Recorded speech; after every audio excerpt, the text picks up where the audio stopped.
मुंबई वो शहर जहां लोग आंखों में सपने बसाए आते हैं। दिन की रोशनी और रात की चकाचौंध हमेशा न इस शहर को जिंदा रखती है, पर इस रोशनी और चकाचौंध के पीछे है कई राज, जिनको किसी ने जानने की कभी कोशिश ही नहीं की। क्योंकि जिंदगी यहाँ चलती नहीं बल्कि दौड़ती है। शायद यही कारण था क्यों उन्होंने उनकी जिंदगी में हो रही अजीबोगरीब घटनाओं के पीछे का राज जानने की बहुत दिनों तक कोशिश ही नहीं की। आज की ये कहानी कुणाल, उसकी गर्लफ्रेंड स्मिता और आयुष के साथ हुई घटनाओं पर आधारित है। ये तीनों एक साथ अंधेरी के 2 BHK फ्लैट में रहते थे, जहां शिफ्ट हुए उन्हें सिर्फ 2 महीने ही हुए थे। ये तीनों एक साथ एक ही कॉल सेंटर में काम भी करते थे। जिंदगी का हर लम्हा एक साथ बिताते। इन तीनों की लाइफ परफेक्ट थी, सिवाय एक अजीब चीज के। हर दिन सुबह जब 3 बजे ये अपने कॉल सेंटर की ड्यूटी के लिए उठते, तो घर के बाथरूम, किचन या डाइनिंग हॉल की लाइट को ऑन पाते। एक दूसरे से सवाल जवाब करने पर एक ही नतीजा निकलता, और वो ये कि उन तीनों में से किसी ने भी रात को बाथरूम, किचन या डाइनिंग रूम की लाइट नहीं जलाई थी। इस अजीब घटना की शुरुआत आज से लगभग 2 महीने पहले हुई, जब उन्होंने इस घर को अपना घर बनाया था। इन तीनों ने इस बात को किसी के साथ भी डिस्कस नहीं किया, क्योंकि उन्हें हमेशा ये डर सताता था कि शायद उनके दोस्त उनका मजाक उड़ाना शुरू कर देंगे। इस कहानी की अभी तक की बातें मुझे बहुत नॉर्मल लगी, क्योंकि मैंने खुद ने अपने घर में लाइट्स को खुद ब खुद ऑन ऑफ होते देखा है। शायद कोई इलेक्ट्रिक प्रॉब्लम हो, लेकिन अगर हम कुणाल, स्मिता और आयुष की कहानी की बात करें, तो घटनाएं सिर्फ लाइट के ऑन रहने तक सीमित नहीं रहीं, क्योंकि धीरे धीरे एक के बाद एक अजीबोगरीब घटनाओं ने उनके दिमाग में कई सवाल खड़े कर दिए। शाम करीबन 5 बजे ये तीनों अपने काम से लौटते, और शाम ठीक 6 बजे घर का काम करने वाली बाई भी पहुंच जाती। कभी कभार इस बाई के साथ उसका बच्चा भी आता, जो पूरे घर में खेलता रहता और उनके सामानों से छेड़छाड़ करता रहता। मुंबई शहर में बाई मिलना बहुत मुश्किल है, और इसीलिए शायद बाई के इस बच्चे के सारे नखरों से परेशान होते हुए भी अपनी तरफ से कोई भी आपत्ति नहीं जताते थे। एक दिन तो हद ही हो गई, जब कुणाल और स्मिता घर लौटे तो पाया कि बाई का बेटा उनके घर के ड्राइंग रूम में खेल रहा है। उन्हें लगा शायद बाई उस दिन जल्दी काम पर आ गई, लेकिन आश्चर्य की बात तो ये है कि बाई उन्हें सारे घर में कहीं भी नजर नहीं आई।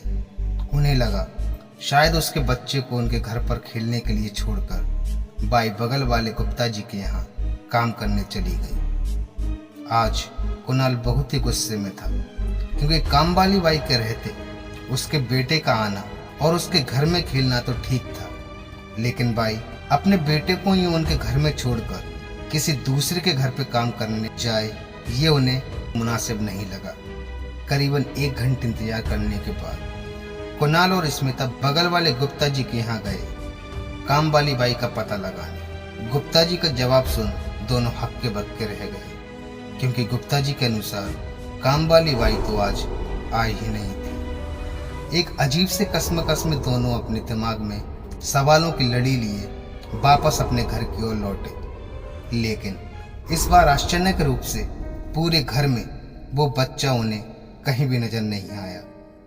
दोनों के मन में कई सवाल उठ रहे थे, पर उन्हें पार्टी के लिए देर हो रही थी, इसलिए ज्यादा सोचे बिना तैयार होकर पार्टी के लिए निकल पड़े। रात करीबन 8 बजे ओवर टाइम करने के बाद आयुष घर लौटा, और उसे इस पूरे इंसिडेंट के बारे में कुछ भी पता नहीं था। आपको क्या लगता है, घर लौटने के बाद आयुष ने क्या देखा होगा?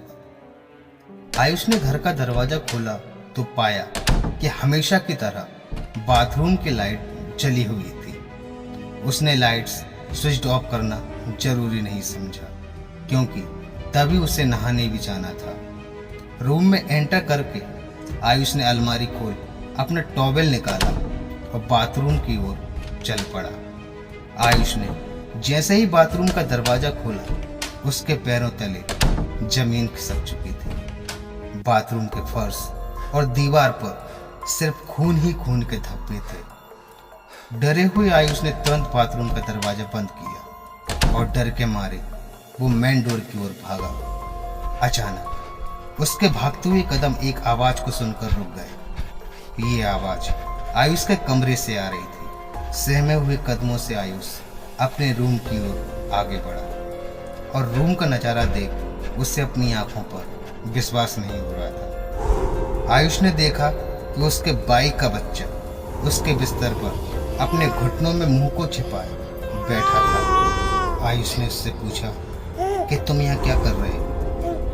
अभी तो तुम यहाँ नहीं थे। ये सवाल सुन बच्चे ने धीरे से अपने घुटनों से मुंह को उठाया। उस बच्चे के चेहरे पर एक अजीब सा तेज और उस बच्चे के होंठों पर एक अजीब सी मुस्कान थी, मानो जिनमें कई रात समाये हो। बाथरूम में खून और बिस्तर पर काम वाली बाई के बच्चे का होना, उसके अजीब हावभाव को देखकर आयुष अंदर तक डर चुका था। वो तुरंत दौड़ता हुआ घर से बाहर निकल गया। डरे हुए आयुष के कॉल के तुरंत बाद ही स्मिता और कुणाल पार्टी को छोड़कर घर चले आए और तीनों ने बहुत साहस करके उस घर के अंदर जाने की हिम्मत करी।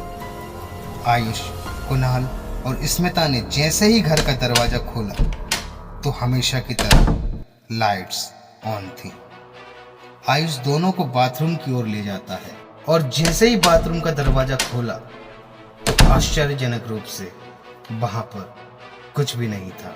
रात करीबन 10:30 बजे थे। तीनों इसी सोच में डूबे थे कि क्या आज की रात इस घर में रहना उनके लिए ठीक होगा। इस बीच कुणाल ने मकान मालिक को फोन लगाया और उनके ऊपर बीती सारी घटनाएं बताई। मकान मालिक ने सारी बात सुनने के बाद उन्हें बताया कि आज से 5 साल पहले इस मकान में एक परिवार रहता था। कर्ज के बोझ में दबे होने के कारण इस परिवार के मुखिया ने पहले अपनी बीवी और अपने बेटे की बेरहमी से हत्या कर दी और खुद फांसी पर झूल गया। ये सच जानने के बाद वहां रहना तो दूर, एक एक पल गुजारना भी कुणाल, स्मिता और आयुष के लिए बहुत भारी पड़ रहा था। बाथरूम में खून देखने की घटना को शायद मनगढ़ंत मानने के बाद भी आज से 5 साल पहले घटी घटना से जोड़ सकते हैं, लेकिन काम वाली बाई के बेटे का विवादास्पद रूप से उनके घर में मौजूद होना और अचानक से गायब हो जाना, इसका कारण किसी को भी मालूम नहीं था। जैसे तैसे आज की रात वो तीनों गुजार लेते हैं, क्योंकि उन्होंने फैसला ले लिया था कि सुबह होने के साथ ही वह इस घर को छोड़ कहीं और शिफ्ट हो जाएंगे। अगले दिन जब कामवाली बाई उनके घर आई तो तीनों उस पर टूट पड़े, एक के बाद एक सवालों की बौछार करने लगे। उसके बेटे की अजीबोगरीब हरकतों पर और विवादास्पद स्थिति में उसके बेटे की मौजूदगी पर 5 मिनटों तक चुप रहने के बाद कामवाली बाई ने अपनी चुप्पी तोड़ी और बस इतना कहा कि उसके पास उनके सवालों का जवाब नहीं है, क्योंकि उसका कोई बेटा ही नहीं है और वो 2 महीने से काम पर भी नहीं आई है। दोस्तों, ये तो थी कुणाल, स्मिता और आयुष की एक डरावनी कहानी। आपको ये स्टोरी कैसी लगी कमेंट बॉक्स में जरूर बताना। मिलते हैं एक और नई हॉरर कहानी में। तब तक के लिए नमस्कार और वीडियो देखने के लिए धन्यवाद।